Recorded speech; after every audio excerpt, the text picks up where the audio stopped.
Ate Sunod, tungkol sa Kalabaw, pag kunwari pinag-uusapan natin kung anong gagawin para hindi ka tamaan ng kidlat sa... Ang naisip ko sa ilalim ako ng Kalabaw, magtatago. Kaya alam baka naman matapakan ka. Yun nga daw, baka pag bumulagta sa akin din mapunta. Pero parang ganun yung tiwala ng mga tao sa Kalabaw. Kalabaw na lang gagawa ng lahat. Walang pagod po sila sa pagtulong sa mga magsasaka, sa mga gawain sa bukid. At eto pa, alam niyo bang napakaraming masasarap na produkto ang magagawa mula sa kanilang masustansyang gatas. Naranasan mo na ba yan? Yung maggatas sa Kalabaw? Ay, hindi pa. Ay, nako. Matamis-tamis. Pagka sariwang galing doon sa dudo ng Kalabaw. Ay, as in, diretso na. Hindi, si Paolo ginagawa niya, gatas ng Kalabaw, kanin, saging, at asin. Ay, hindi. Yung iba, diretso na. Well, sa mga probinsya, ganyan ang practice eh. From Kalabaw, lalagay sa mainit na kanin, lagyan ng konting asin. Yun. Yan ang ibibida sa atin ni Tony Pet mula sa Philippine Carabao Center sa Muñoz, Nueva Ecija. Good morning, Tony Pet. Di ba masarap ang gatas ng Kalabaw? Ayun, naglilinis si Tony Pet.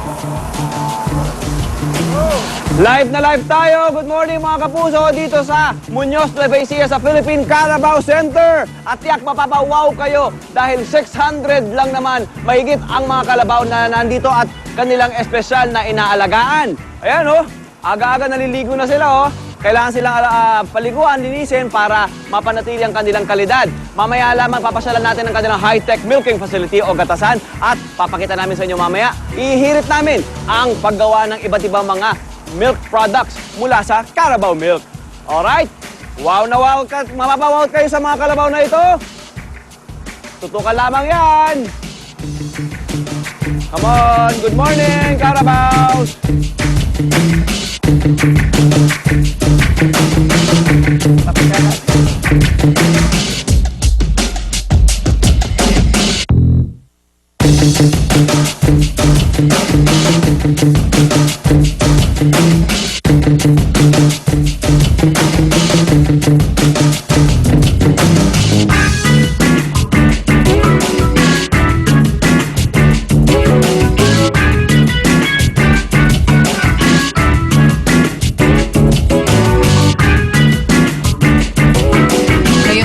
Siguraduhin ligtas ang pamilya sa inyong kabahayan.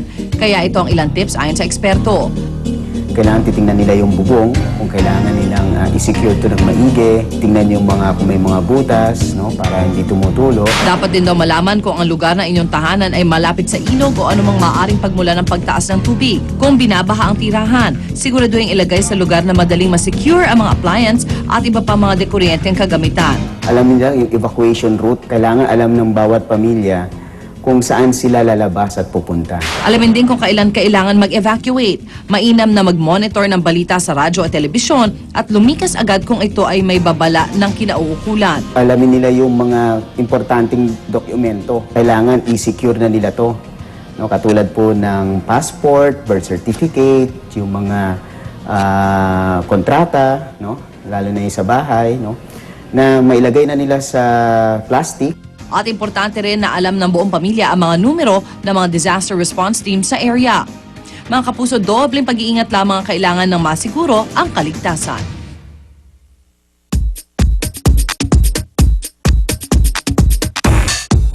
O yan, Ma'am Susie, dahil mga nag-uulan kailangan? na, talagang dapat yung mga bubong ng bahay natin. Yes. Huwag niyong kukumpunihin yan kapag umuulan na. Oo nga. Madulas kayo. Correct. Ito naman, rechargeable light. Kailangan naka-ready kayo. Yung cellphone nyo dapat laging chinacharge. Naka-charge. Alam nyo nang maulan, medyo lagi yung Hindi kayo magta-text na walang kwenta. Correct.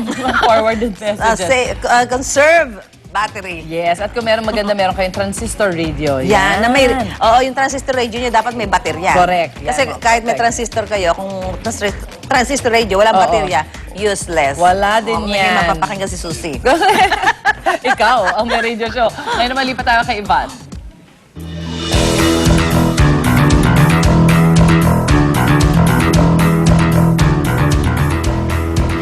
Salamat Susan at Suzy, mga kapuso, isa ng nagpapahiwatig ang ilang balak kumandidato sa paparating na eleksyon sa Mayo. At isa nga po sa kanila, ang pinsan ni Pangulong Noynoy Aquino na si Paulo Benigno Aquino IV o mas kilala bilang Bam Aquino.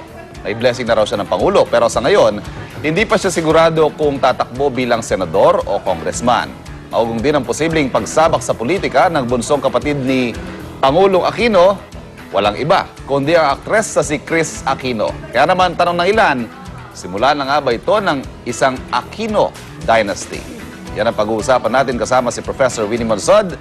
Paring Winnie, good morning po. Good morning, Ivan. Good morning, mga kapuso. Alam nyo, yung 1987 Constitution natin, andun na, nakasulat na dapat walang mga political dynasties sa Pilipinas in order to democratize elections. Wala na yung trapo-trapo system, kamag-anak system.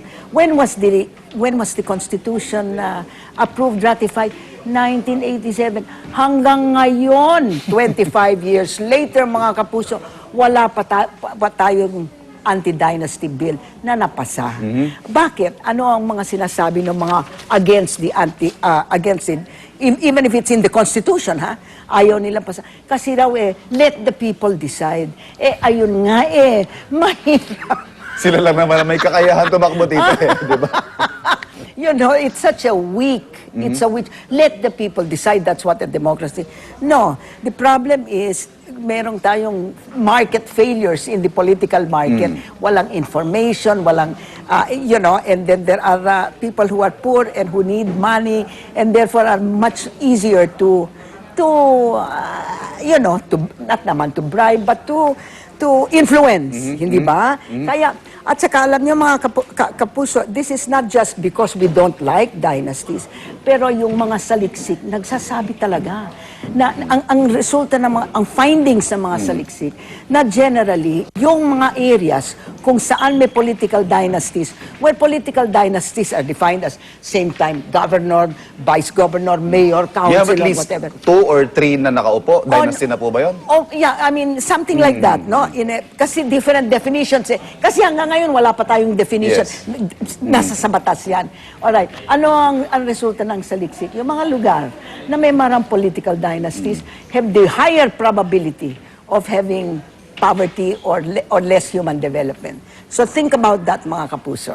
At kaugnay po ng usaping yan, kasama rin natin dito sa studio si Ginoong Ramon Casiple, Political Analyst at Executive Director ng Institute for Political and Electoral Reform. Sir Mon, magandang umaga po sa inyo. Magandang umaga din. Anong tingin nyo dito? May nabubuo nga po ba o pagpapatuloy lang ito ng isang existing dynasty? What do you think? Well, matagal na yung Aquino dynasty, no? Alala mo, yung Presidente Benigno III. Sadya yun na yung mga pangalan ay may pareho. No? Ano ba yun? Ang tawag ko doon dynasty. May foresight po ba yun? His grandfather was a senator, Yeah. his father was a senator, he was a senator, etc. But not at the same time. Yung dynasty at the same time. Ayun. Ano ho tingin nyo dito sa napabalitang pagtakbo ni Bam Aquino? Well, wala tayong magawa in the sense na legally, at this point in time ay pwede yan. Tama ho yun, merong constitutional provision, pero matagal na ho naming in-advocate yan na ipasa na yung enabling law. Kailan i-define kasi at kailan din magkaroon na specific na rules. But can we realistically expect